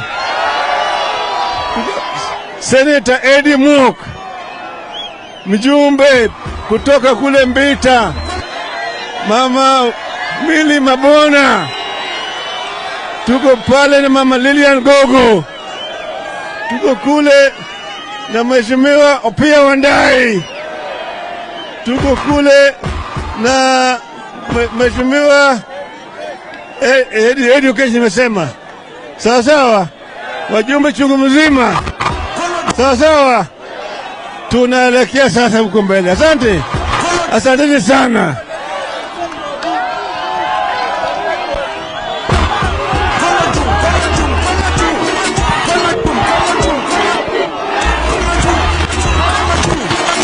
Aya, vijana ria, vijana ra, vijana tilim.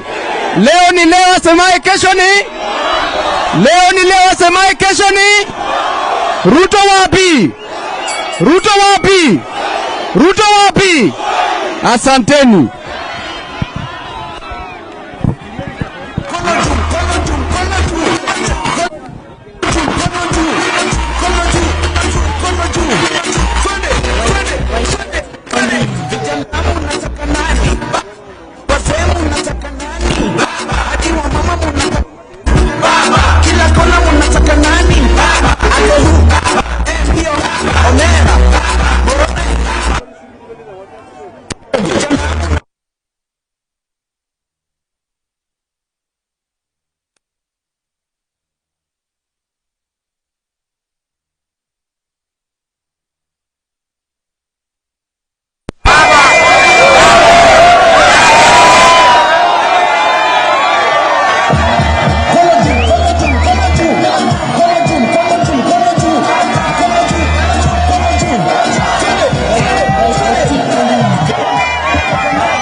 Vijana mnataka nani?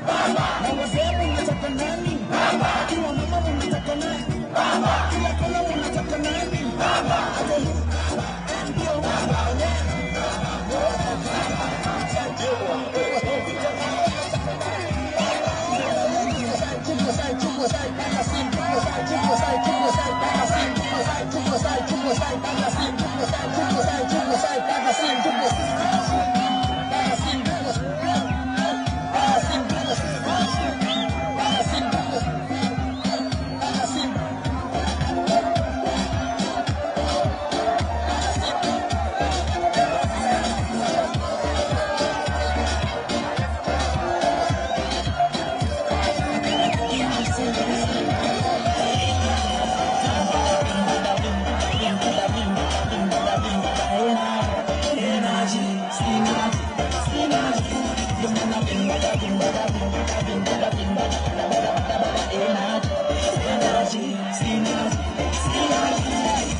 DJ Spider-Man.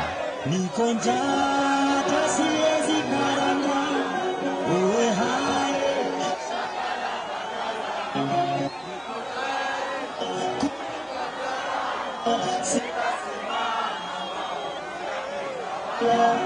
Sitasimama.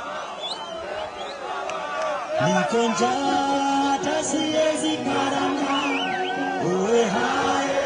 Shagala bagala. Niko tayari kulipa gharama, sitasimama maovu ya kitawala, sitasimama maovu ya kitawala. Ufisadi, ubinafsi, ukabila, ndugu za sura wataki kuuza sera, undugu ni kufaana.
check, check, check,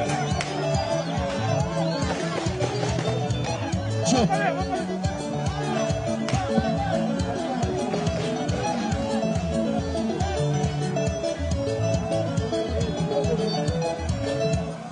Wananchi wapendwa, tunaendelea na msafara wetu. Ninaomba tuendelee kama tulivyoanza. Huu ni msafara wa Azimio ukiongozwa na kinara wetu mpendwa Raila Odinga. Tulianza kwa amani, tunaendelea kwa amani na tutamaliza kwa amani. Na niombe maafisa wa usalama wa posti hiyo, tafadhali usipige tear gas wala usipige risasi. Wachana na hawa wananchi, wanaelewa katiba. Na sisi tuendelee kuwa watulivu vile tulikuwa tangu hapo mwanzo. Tuendelee na msafara wetu kwa amani. Asanteni sana.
inatosha.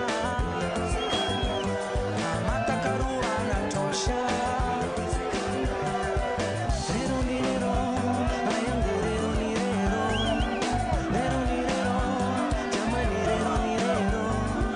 Baba Tinga fire, Azimio fire. Tuko na baba Kea, 6,000 ziwe mfukoni.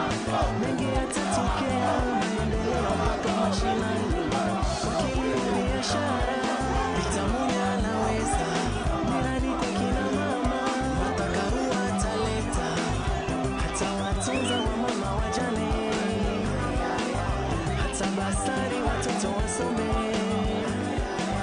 Hata watunza wamama wajane. Azimio, Kenya moja, inawezekana. Yani leo ni azimio, mwaka huu ni azimio. Raila Odinga anatosha.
tunataka Kenya ibadilike.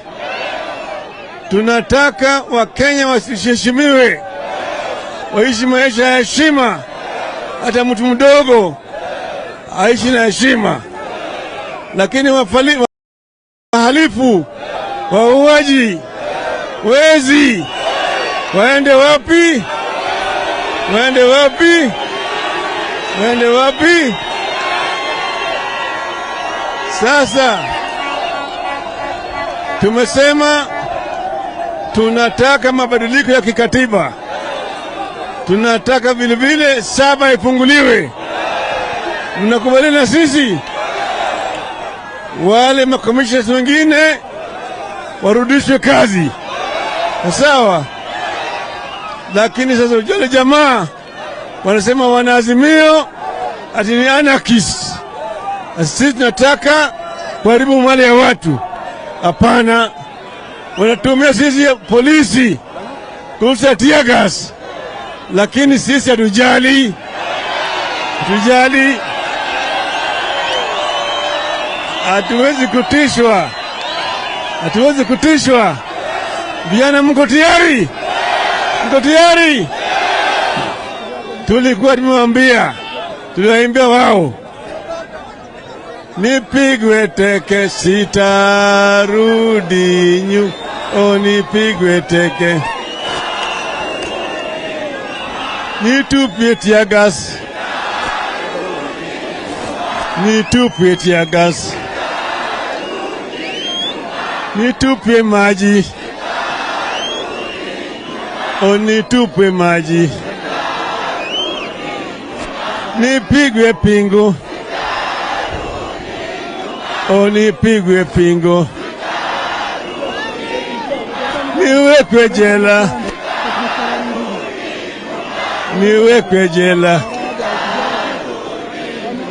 hata RUTO apinge, hata RUTO apinge, hata RUTO apinge, sisa tutarudi nyuma, hata RUTO apinge, hata RUTO apinge, hata RUTO apinge, sisa tutarudi nyuma. Azimio!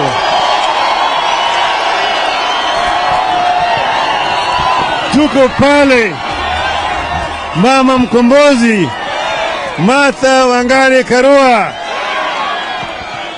Stephen Kalonzo Musyoka, tuko pale na bwana Eugene Wamalwa, bwana Ambassador Oparanya, bwana Jeremiah Kioni, tuko pale vilevile na Profesa Wajakoya,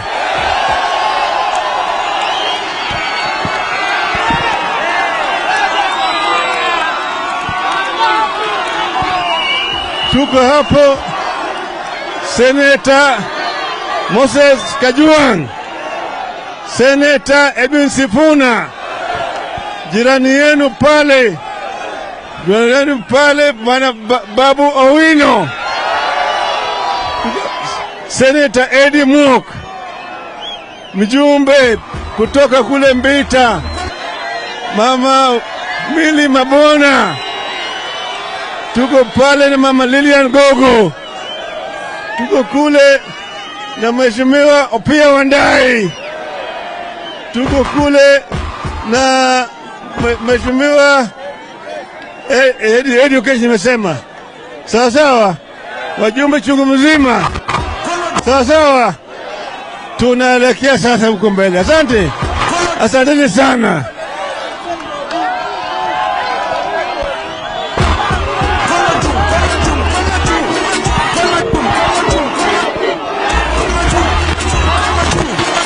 Haya vijana ria, vijana ra, vijana tilim. Leo ni leo, asemaye kesho ni leo, ni leo, asemaye kesho ni RUTO wapi? RUTO wapi? RUTO wapi? Asanteni.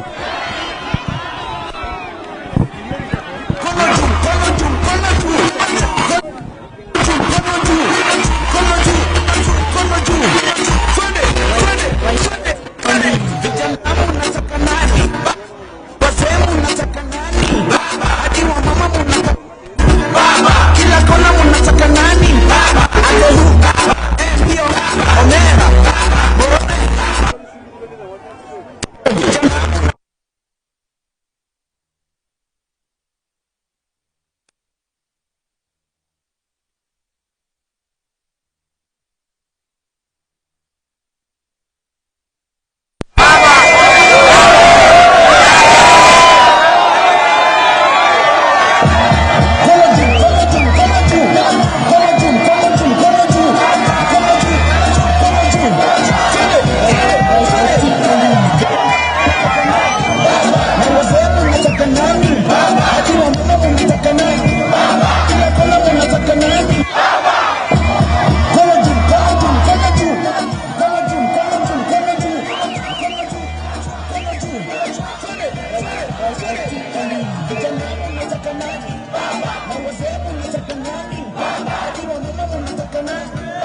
DJ Spider-Man. Niko njaa hata siwezi karanga. Uwe hai.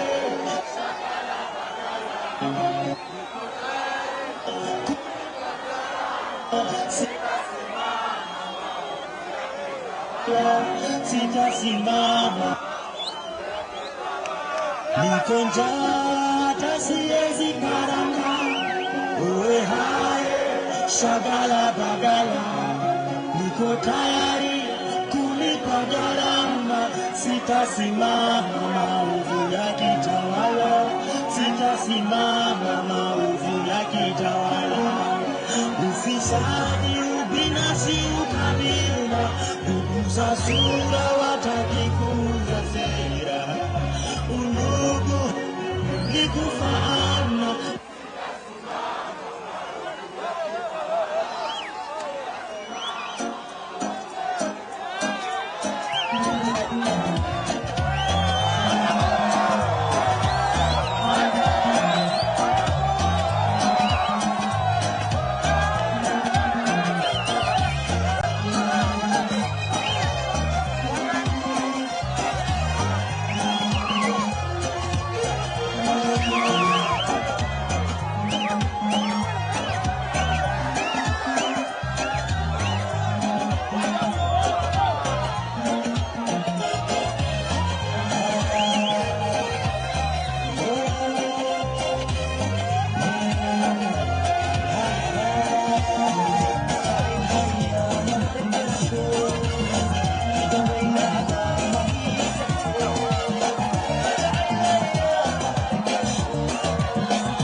Check.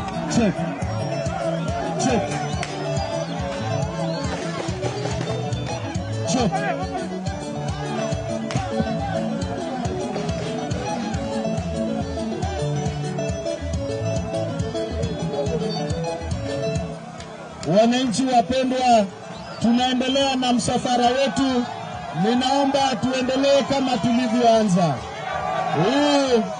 Huu ni msafara wa Azimio ukiongozwa na kinara wetu mpendwa Raila Odinga. Tulianza kwa amani, tunaendelea kwa amani na tutamaliza kwa amani. Na niombe maafisa wa usalama wa posti hiyo, tafadhali usipige tear gas wala usipige risasi. Wachana na hawa wananchi, wanaelewa katiba.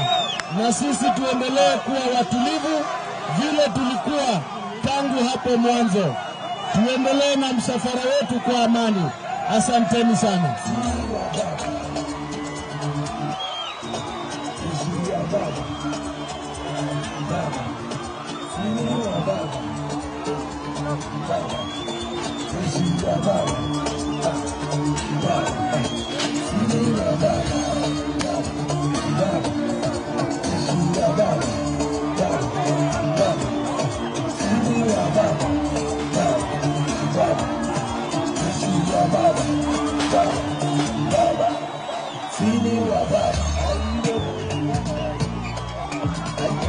Thank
you.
Ruto must go!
Trouble